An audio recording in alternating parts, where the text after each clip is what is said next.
Welcome to this special edition of the Fast Lane. I am Trey Lyle previewing a game in the Coastal Division between UVA and Duke. And joining me as always, or joining me this time, I should say, previewing, he's the voice of the Duke Bluedevils, David Shumate. And David, let's jump right into it. And a key for this matchup, especially for Duke, against a very successful run defense, is getting the fourth leading rusher in the country. Mateo Durant going. He's already approaching 800 yards on the season. How special is this running back for the Bluedevils? He's special because he can do it a bunch of different ways. And, I mean, the game against Georgia Tech that you were kind of touching on briefly, 43 carries for 152 yards. You touched on the total yardage on the season. That's the school record now. He broke it. It was 42 previously carries for a single game. So he's a guy who can tote the rock on a consistent basis, can run between the tackles, but also has breakaway speed that we've seen at different times this year. So I think that's what makes him unique, is this combination of speed and skill, but also a layer of toughness that comes from the fact that he grew up in a very small town, Plum Branch, South Carolina, less than 100, the total population. And I was talking to him about that actually this morning, about how he had to play on both sides of the ball because it's such a small school. He played 1A football in high school and is used to just having to be out there, have to kind of take the bruises that come with that. But here's a guy, insider football here. He carried it 43 times on Saturday. He was back out at practice on Sunday. And a lot of guys, that's an off day. I mean, when you have that many carries, but he's just physically very impressive. But the minute you get caught up in that, he can make a man miss, and then he's gone for 60. That was a pretty incredible performance. And this season, obviously, probably not what Duke fans were hoping for after, a disappointing COVID season, 3-3 on the year, no conference wins, a disappointing loss to Charlotte to start the year. What has this team kind of built on? And, Gunnar Holmberg has had his moments of kind of showing his ability, his first year as the starter. And then obviously we already touched on Mateo Durant. And it was a great game against Georgia Tech, and this is a much improved Georgia Tech team. What have you seen from this team build off from week to week as they're heading into a game against one of the best passing offenses in college football? Yeah, it's been interesting because when you look at the stat sheet, there's a lot to like, right? You've talked about Mateo Durant. Gunnar Holmberg's completion percentage is at 72.5%, which is really good. It's one of the top marks in the country.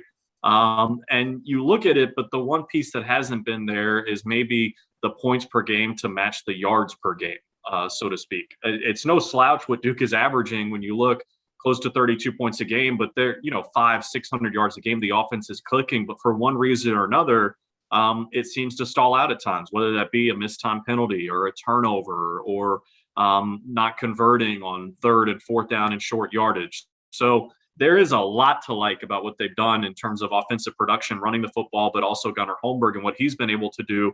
And now it's just little things to clean up. And that can be both equally frustrating and exciting. Frustrating because, as you said, Duke could easily be sitting here at 5-1 or even 6-0 the way the game played out in Chapel Hill. I know the score was lopsided, but the flow of the game wasn't. So that piece of it is frustrating when you think of what the record could be. To me, the good part is, though, it's within your control. You're not sitting there and saying, oh, maybe we don't have the talent to do this, or we're missing this piece or that piece, or this guy's injured, or what have you. They know it's within their control. If they clean some stuff up, they can compete. That being said, we talk about Gunnar Holmberg's efficiency. Brennan Armstrong's numbers are silly, over 400 yards a game passing. And I know Bronco Mendenhall was talking about this earlier in the week, Brennan certainly deserves a bunch of the credit that comes for that. But when you have all these different weapons at receiver, there's not one guy you can key on. And if there is one guy, well, he can be a quarterback, he can be a running back, he can be tight end, he can be a wideout. Talking about Keaton Thompson. So it is very challenging what Duke is facing defensively with Virginia, and evidenced by the fact that no one's really been able to stop them. Yeah, you touched on it. Obviously they got their run game going against Miami somewhat. But that's been like the one issue for them if you want to criticize their offense. But when you have the nation's leading passers throwing for, 2,000 yards, 2,400 yards at this point, and 17 touchdowns, you kind of don't need it.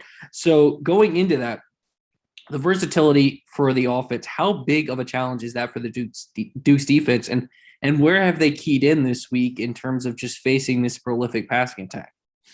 Well, when David Cutcliffe has talked about not just the variety of personnel that Virginia has at their disposal, but the variety of schemes and all the eye candy you can use when you have all these, like I said, former quarterbacks are in the formation. And you mentioned the statistics might not be there in the run game as of yet, but Wayne Talapapa has been dealing with some injuries as well. So it feels like that's an area where maybe Virginia doesn't get the credit they deserve and still could have the ability to run the football. So you got to be aware of that. But when I watch Virginia the last couple of games on tape, the thing that really impresses me is how quickly Brennan Armstrong gets the football out of his hands. I know there have been some sacks given up, but it's almost like an extension of the running game.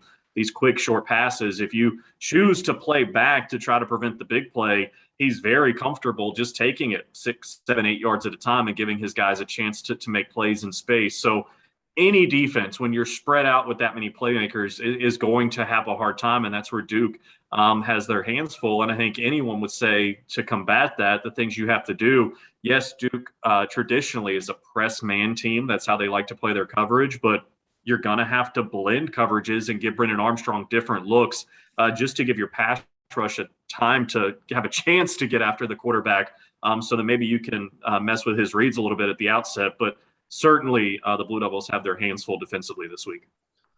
One thing they did well against Georgia Tech, they won the battle in time of possession, and using Mateo Durant and this prolific run game to kind of be efficient and move the ball down the field. Do you expect time of possession to be kind of doubled down this week in terms of just a great offense leaving their defense off the field is a good way to slow down such a quick strike offense, which was really the reason they were able to get back in the game against Louisville last week?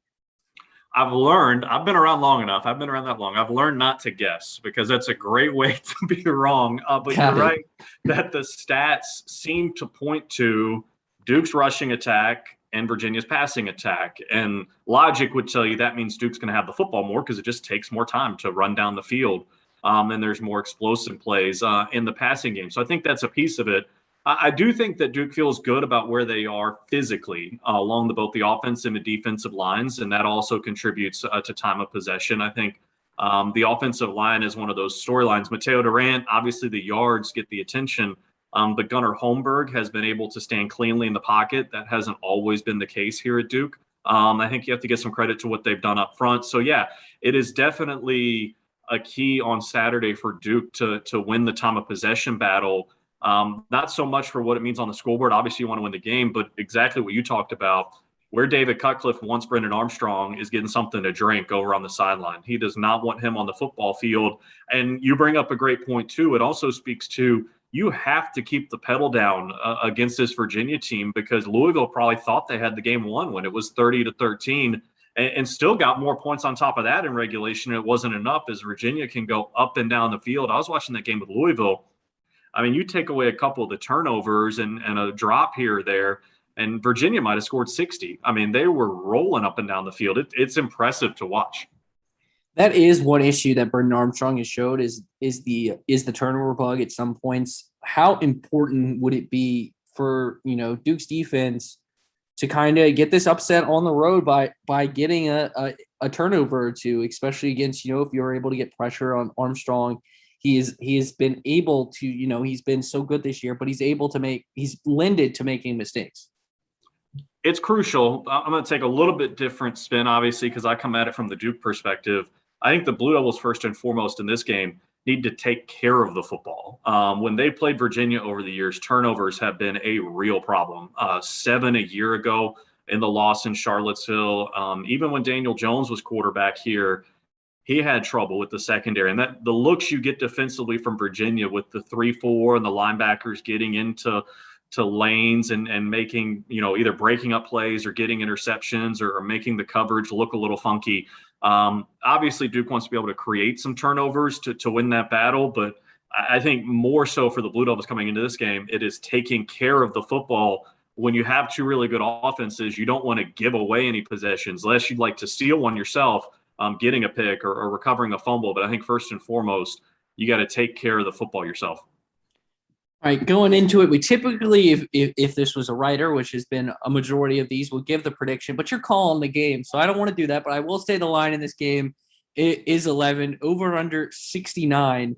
And then so Vegas, the guys in the desert, definitely see a high scoring game. But just give me a couple, maybe 2 to 3 keys that you want to see, the Duke come out with in this game that, obviously they can build on, and hopefully it would lend to a victory for their side. Yeah, I think there'll be a couple things that I'll be watching for the Blue Devils this Saturday. I think obviously Mateo Durant, the rushing attack is first and foremost. They want to be able to establish a run, but what sort of balance? Is there a passing attack to go along with that? We've talked about the efficiency for Gunnar Holmberg, but at times they haven't thrown the ball a ton. I'll be curious if they throw the ball a little bit more this weekend and can stretch the field to spread out this Virginia defense a little bit. We talked about the turnovers. I think that's going to be the other thing. And then the third key, I think, is going to be special teams. In the game against Georgia Tech, Duke missed a couple of field goals, had some issues fielding punts. Can they clean some of that stuff up? And, can Virginia keep riding this high? I don't think anyone wants to line up for a game-winning field goal against Virginia because they've got the magic going right now that nothing goes through at the end of the game for the other team.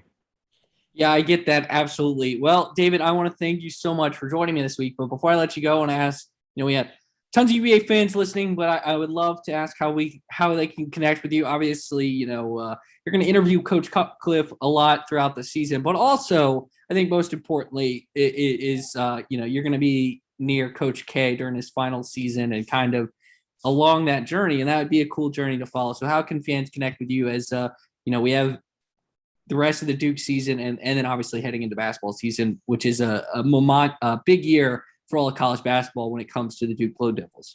No, for sure. They can obviously follow our broadcast and that part of the country. You can follow it on GoDuke.com. All the games are on SiriusXM satellite radio as well. And you can follow me on Twitter, Duke PBP. That's Duke play-by-play, Duke PBP. You're right.